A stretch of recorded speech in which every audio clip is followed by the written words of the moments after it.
warahmatullahi wabarakatuh. Selamat pagi, salam sejahtera untuk kita semua, Bapak Ibu dan para calon investor yang bergabung secara online. Yang akan kami sampaikan, ini bukan disclaimer ya Pak. Kami akan menyampaikan profil ataupun penjelasan dari 2 proyek jalan tol yang hari ini menjadi agenda kita di market sounding, yaitu Jalan Tol Demak-Tuban dan Jalan Tol Tuban-Babat-Lamongan Gresik. Baik, kita mulai dari proyek yang pertama, overview dari Demak-Tuban Toll Road.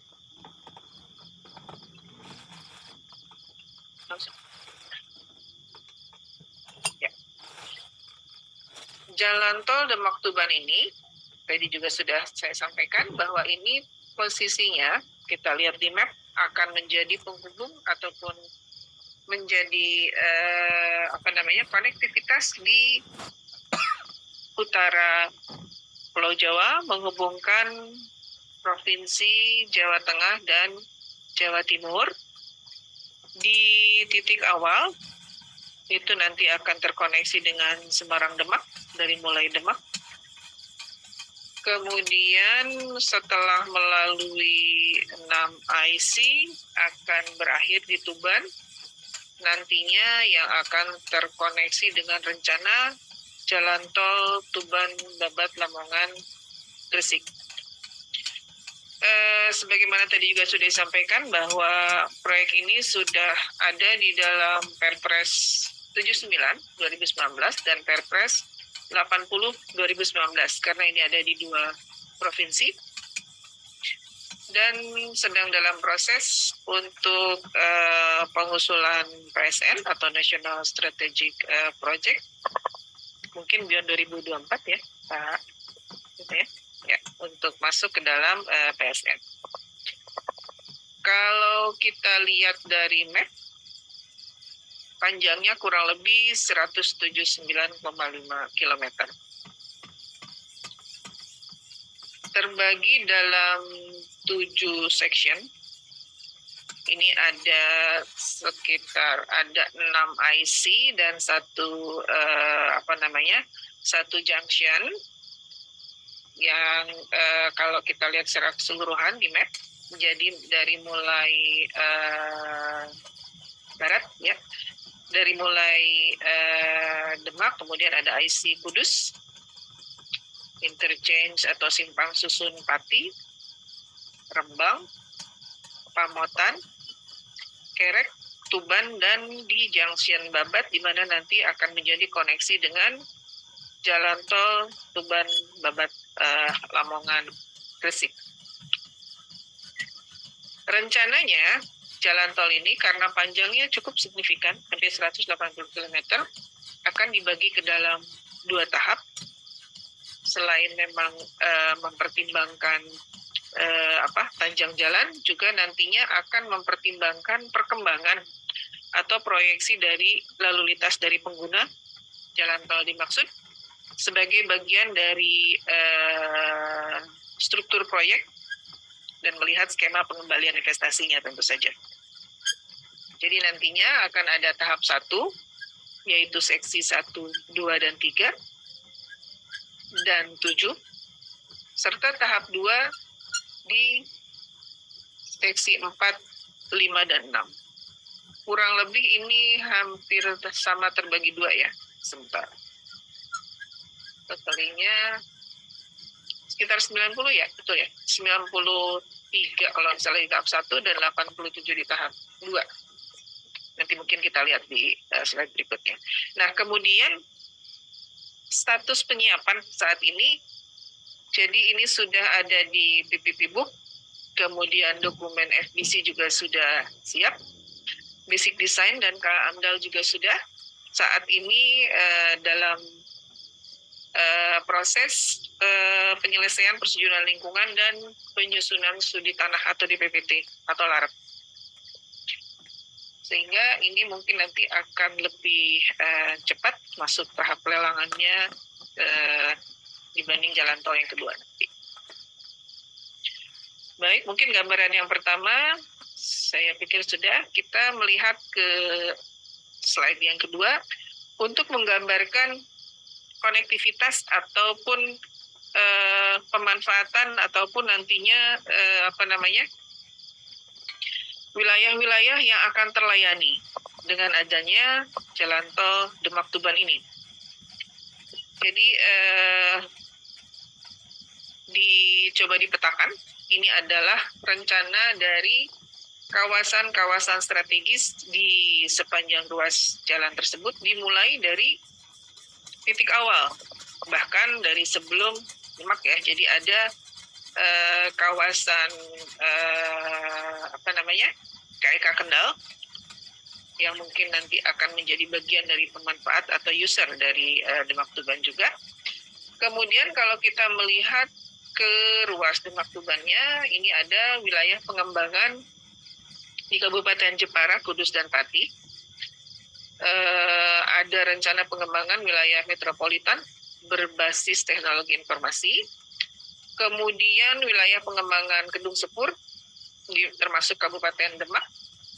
Ini juga nantinya adalah bagian dari rencana pengembangan wilayah metropolitan dengan penerapan TOD atau Transit Oriented Development. Kemudian juga mendukung akses menuju Kendal, tadi di sebelah kawasan industri Kendal di sebelah barat. Dan untuk yang titik akhirnya nanti di Tuban akan mendukung akses menuju kilang minyak Tuban yang merupakan PSN. Seperti ini kurang lebih gambarannya. Kemudian kita masuk ke data data teknis dan data finansial. Jadi yang kami sampaikan ini memang brief project, Bapak Ibu. Untuk panjang jalan, tadi sudah disampaikan, sudah hampir 180 km. Kemudian kecepatan rencananya adalah 100 km per jam. Dengan jumlah lajur 2x2. Kemudian rencana untuk pelebarannya nanti adalah ke arah luar. Untuk kriteria teknis lainnya ini sesuai dengan ketentuan untuk jalan tol, yaitu lebarnya nanti 3,6 km, lebar lajur, lebar bahu dalam 1,5 meter, lebar bahu luarnya 3 meter, kemudian lebar mediannya 2,5 meter. Di sini juga ditambahkan adanya suatu bahu jalan atau masuk ke dalam bagian main road clear zone. Jadi ada ruang di di jalan utamanya selebar 9 meter. Gitu, sehingga kurang lebih nantinya lebar Rumija ditambah lebar jalan, ROW-nya ini nanti lebarnya kurang lebih antara 80 sampai 100 meter. Kemudian data finansial yang dapat kami sampaikan adalah perhitungan ataupun hasil kajian dari FBC-nya. Biaya investasinya kurang lebih 49,9, jadi hampir 50 triliun rupiah. Mungkin kita tidak menampilkan USD-nya ya, karena nanti sangat tergantung dari nilai konversi, tapi ini adalah dalam satuan Indonesian rupiah. Kemudian biaya konstruksinya kurang lebih 32,8 triliun, dan ini akan dilakukan pentahapan sebagaimana tadi informasi di awal. Masa konsesinya 50 tahun.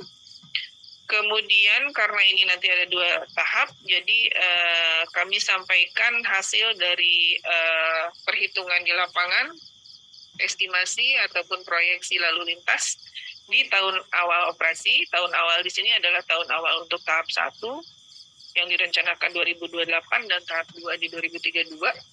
Kurang lebih yang kita lihat di sini adalah jumlah kendaraannya sekitar 13.800 kendaraan per hari untuk tahap awal, nanti perkiraan di awal operasinya, dan untuk tahap keduanya kurang lebih 28.000 kendaraan per hari. Skema KPBU-nya adalah BOT, Jadi build, operate, dan transfer.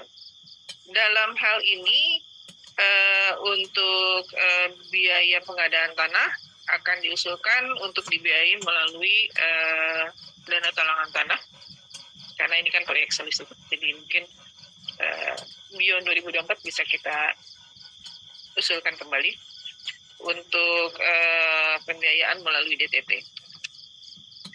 Selanjutnya Bapak Ibu, kalau kita melihat timeline, jadi setelah penyiapan readiness kriteria nanti di sekitar kuartal 3 2023 itu akan dimulai pelelangan melalui tahap awal prakualifikasi, kemudian tahap pelelangan di Q4 2023 sampai dengan awal 2024, dan perkiraan bid award-nya itu di Q1 2024. Kemudian masuk ke tahap konstruksi, ke tahap penyiapan lahan. Karena ini bertahap, jadi nanti dari mulai Q2 2024 sampai dengan Q3 2029 untuk pembebasan lahannya. Konstruksinya juga demikian, akan terjadi staging. Dimulai tahap 1 di 2026, kemudian nanti tahap 2 akan dimulai di 2031, sehingga beroperasinya tahap 1 di 2028, dan operasi untuk keseluruhan jalan tol ini di 2032. Mungkin itu untuk yang proyek pertama. Izin bagus kalau lebih dari waktu. Ada 2 proyek. Siap. Untuk yang kedua, untuk overview terhadap proyek jalan tol Tuban, Babat, Lamongan, Gresik. Baik, kita lanjut. Ya. Jadi kalau kita lihat mapnya ini sebetulnya melanjutkan dari map yang sebelumnya, di mana memang jalan tol Tuban, Babat, Lamongan, Gresik ini nantinya